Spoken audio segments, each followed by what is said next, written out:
Oke, sorry tadi kepotong ya. Jadi yang di tahap 3 ini dia sudah naik level, sudah meningkat, keinginannya menjadi sebuah action. Tapi actionnya ini belum berubah perilakunya, tapi baru tindakan-tindakan seperti bagaimana dia mempersiapkan diri dia untuk perubahan perilaku. Misalnya dia mulai memikirkan langkah-langkah kecil apa yang mau diambil ketika dia berubah perilakunya. Jadi dalam stage ini, stage 3 atau stage preparation, kita dapat mengajarkan mereka atau membimbing mereka untuk menentukan tujuan perubahan perilaku. Dituliskan perubahan perilaku tersebut. Misalnya dia tujuan perubahan perilakunya ingin berhenti merokok, yang dilakukan selama misal 1 bulan atau 2 bulan proses berhenti merokoknya, maksudnya bukan merokoknya berhenti 1 bulan 2 bulan ya, jadi proses merokoknya berhenti dalam waktu 1-2 bulan. Atau dia memiliki tujuan perubahan perilaku, misalnya memiliki aktivitas fisik rutin selama 2 kali dalam 1 minggu, atau memiliki aktivitas fisik rutin setiap hari, durasinya 15 menit sampai 30 menit. Nah, dia harus memiliki tujuan tersebut atau menentukan dan menuliskannya supaya dia memiliki targetan apa yang mau dia capai selama 30 hari ke depan dan 2 bulan ke depan dan seterusnya. Itu tujuan perubahan perilaku.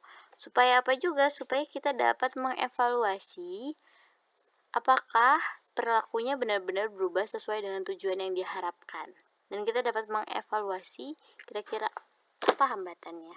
Jadi bukan hanya oh ya saya pengen olahraga tapi nggak jelas olahraganya gimana, ntar olahraganya hari ini olahraga, besok enggak, oh minggu depan olahraga lagi, terus depannya terus olahraga lagi, nggak teratur. Jadi perubahan perilaku pun juga tidak akan tercapai maksimal. Jadi diperlukan tujuan dalam perubahan perilaku tersebut. Kemudian siapkan rencana dan target tindakan yang lebih spesifik. Jadi tujuannya tadi misal dia ingin berhenti merokok selama prosesnya 1-2 bulan. Lalu dimasukkan rencana dia untuk berubah perilaku itu apa? Misalnya dia akan menurunkan atau memperlambat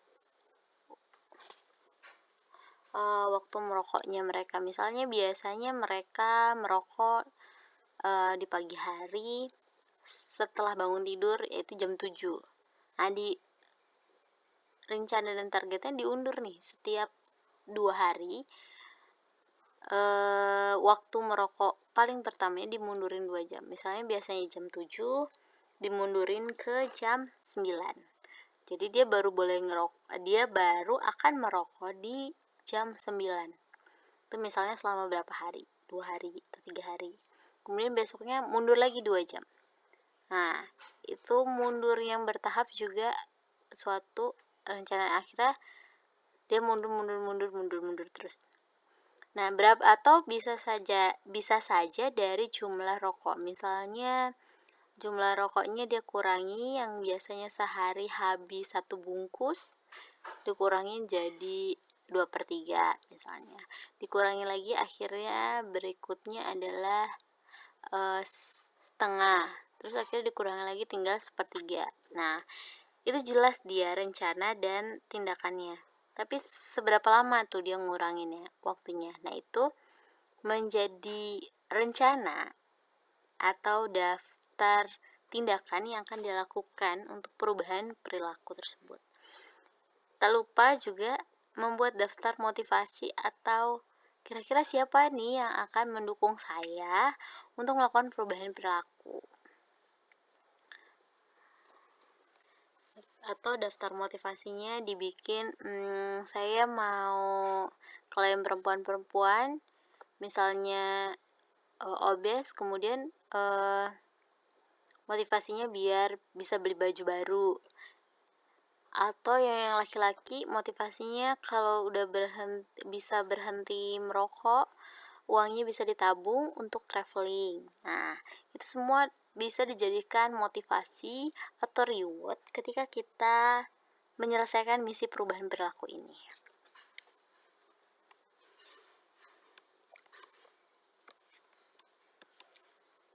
Oke, stage berikutnya yaitu action.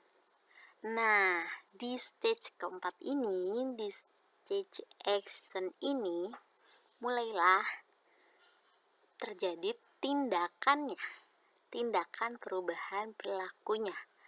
Rencana-rencana aksi yang disusun di stage sebelumnya, di stage preparation, yang langkah-langkah perubahan perilakunya, dia mulai lakukan, dia mulai terapkan, dia mulai kerjakan, itu di stage 4. Dia baru mulai misalnya tadi memperlambat waktu pertama merokok, atau mengurangi jumlah rokok, atau mengganti porsi isi piringnya menjadi lebih banyak sayurannya, lebih banyak buahnya, mengurangi karbohidrat, atau mulai berolahraga sesuai dengan atau aktivitas fisik sesuai dengan yang ditargetkan dan dia rencanakan. Nah, ini yang disebut dengan action. Nah, di action ini barulah kita menjaga semangat orang-orang yang ingin berubah perilakunya ini untuk tetap menjalankan perencanaan yang sebelumnya. Jadi kita jaga supaya dia benar-benar konsisten melakukannya sesuai dengan targetan dan rencananya, supaya tujuannya tercapai. Nah, supaya menjaga semangat motivasinya, kita bisa dengan memberikan reward atau hadiah kesukaan. Atau si individu itu juga memberikan reward atau hadiah kesukaan untuk dirinya sendiri. Jadi kalau di stage 4 ya, tadi saya mundurin, di sini ada buat daftar pernyataan motivasi gitu. Ini juga bisa digunakan oleh si individu untuk memotivasi dirinya sendiri. Nah, jadi diri sendiri itu juga butuh reward dan hadiah. Misalnya ketika dia berhasil mengurangi jam merokok awalnya hingga 2 jam, rewardnya apa yang mau diberikan kepada dirinya sendiri. Terus misalnya dia berhasil melakukan aktivitas fisik selama seminggu dengan konsisten, hadiah atau reward apa yang kita berikan. Misalnya kalau yang cewek-cewek ya, ketika udah berhasil konsisten selama seminggu melakukan aktivitas fisik atau olahraga selama 15 menit sampai 30 menit, maka rewardnya boleh nonton drama Korea gitu kan. Nah, itu adalah reward atau hadiah. Kalau saya kayaknya ya, ketika saya sudah menyelesaikan deadline, barulah saya mengizinkan diri saya untuk menonton drama Korea. Nah, itu termasuk reward atau hadiah yang membuat kita semangat untuk menyelesaikan suatu tindakan. Teman-teman bisa memberi atau melakukan kreativitas lainnya untuk reward dan hadiah sesuai dengan passion dan kesukaannya masing-masing. Nah, reward sama hadiah ini jangan karena kita suka jadinya kita berikan, tapi ini menjadi sebuah pemicu untuk kita berhasil melakukan action atau target perilaku yang ingin kita lakukan gitu. Tapi kalau yang diet, kalau yang lagi mengurangi berat badan atau yang lagi mengganti porsi makannya, jangan ketika berhasil konsisten mengurangi porsi makan, isi piringku misalnya, terus rewardnya diganti makanan juga. Ketika saya sudah berhasil seminggu melakukan perubahan isi piringku menjadi yang lebih sehat, banyak sayuran dan buahnya, saya sudah berhasil misalnya. Kemudian rewardnya saya mau makan bakso 2 mangkok. Itu menggagalkan aksi-aksi yang sudah dilakukan sebelumnya. Jadi jangan sampai reward sama hadiahnya ini bertolak belakang atau malah menghancurkan action-action yang sudah kita lakukan. Kemudian yang kedua, kita atau si yang mau berubah untuk mencari dukungan sosial. Tadi sudah direncanakan kira-kira siapa yang akan mendukung gitu. Nah, ini kita cari. Misalnya orang-orang terdekat, orang-orang yang tersayang untuk memberikan motivasi semangat, mengingatkan tujuan dan target perubahan perilaku kita supaya kita selalu ingat dan selalu semangat untuk melakukan aksinya. Seperti itu. Ya, di stage kelima ini orang atau individu ini sudah mulai terjadi perubahan perilaku. Jadi perilakunya sudah mulai konsisten karena sudah dilakukan secara berulang dan dalam skala waktu yang lama, misalnya 1 bulan atau dua bulan. Dan beberapa penelitian juga menyebutkan bahwa perubahan perilaku ini dapat terjadi ketika konsisten melakukannya selama 30 hari atau 1 bulan. Makanya dalam Islam puasa itu 1 bulan. Harapannya setelah 1 bulan berpuasa perilakunya dapat berubah. Karena di masa waktu puasa itu, di masa waktu 1 bulan itu manusia cenderung akan menjaga perilakunya, pola makannya, dan sebagainya. Tapi kalau dalam puasa itu kita tidak menjaga semuanya, ya maka tidak berhasil atau tidak terjadi perubahan perilaku. Jadi ketika orang melakukan perubahan perilaku yang action tadi selama 30 hari, maka kecenderungan keberhasilan untuk berubah perilakunya itu tinggi. Gitu. Nah, tinggal berikutnya maintenance. Ya, banyak yang bilang menjaga untuk tetap konsisten itu lebih sulit dibandingkan memulai. Jadi ketika memulai semangat, melakukannya semangat, tapi ketika maintenance itu yang perlu energi lebih banyak. Misal seperti kita awal puasa, semangat, mau target baca Quran, mau target sholat, dan lain sebagainya, semangat. Mulai melakukan aksinya udah mulai semangat juga. Nah, menjaga setelah puasa untuk tetap melakukan aktivitas-aktivitas tersebut lebih berat dibandingkan ketika di waktu puasa. Ibaratnya seperti itu. Jadi memang maintenance ini adalah suatu tahap yang lebih membutuhkan tenaga lebih. Jadi ketika udah berhasil nih, lalu melupakan rencana dan target-target berikutnya. Jadi di maintenance ini kita perlu juga menyiapkan targetan atau rencana-rencana yang harus dilakukan untuk mengistiqomahkan perilaku yang sudah berubah tersebut. Jadi dipertahankan nih perilaku yang sudah berubah di stage sebelumnya, atau bahkan dia harus meningkatkan atau mengupgrade supaya lebih perubahan perilakunya lebih baik. Jadi di tahap ini kita harus mencegah kekambuhan atau relapse yang tadi saya sudah jelaskan sebelumnya. Jadi kita mencegah supaya si individu-individu ini tidak kembali lagi ke stage berikutnya atau kembali lagi ke perilaku yang tidak sehat sebelumnya. Nah, caranya dengan mengembangkan strategi coping kepada godaan. Jadi coping itu adalah counter untuk bagaimana tidak menjadikan suatu hal itu menjadi suatu godaan.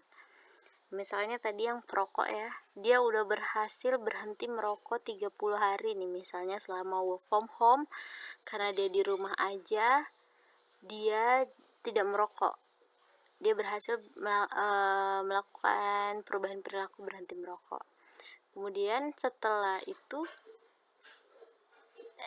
dia diharapkan maintenance supaya tidak merokok lagi. Kemudian kita menjaga supaya dia tidak merokok lagi.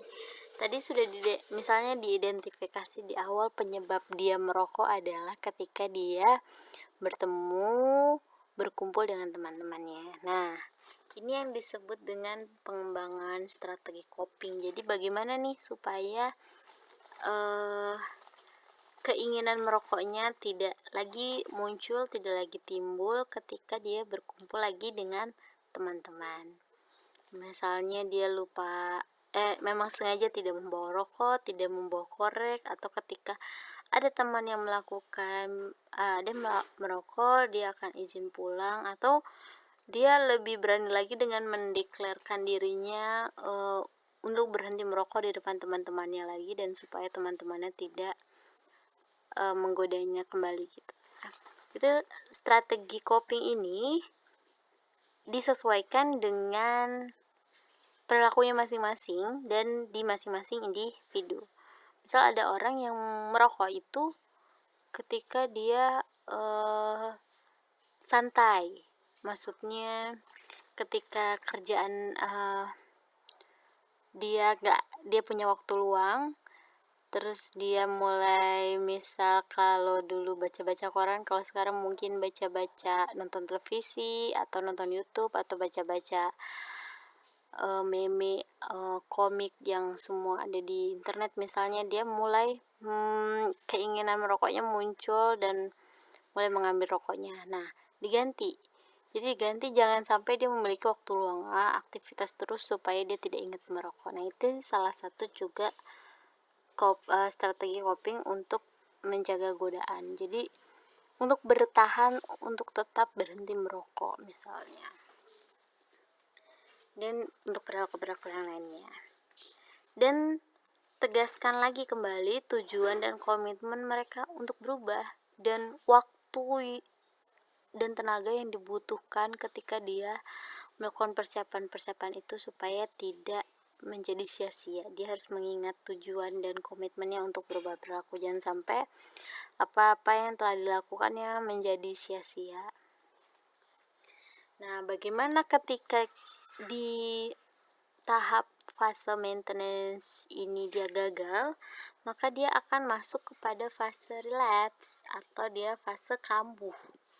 Akhirnya dia ke fase dimana dia berubah lagi perilakunya, kembali lagi perilakunya kepada perilaku awal atau perilaku yang tidak sehat.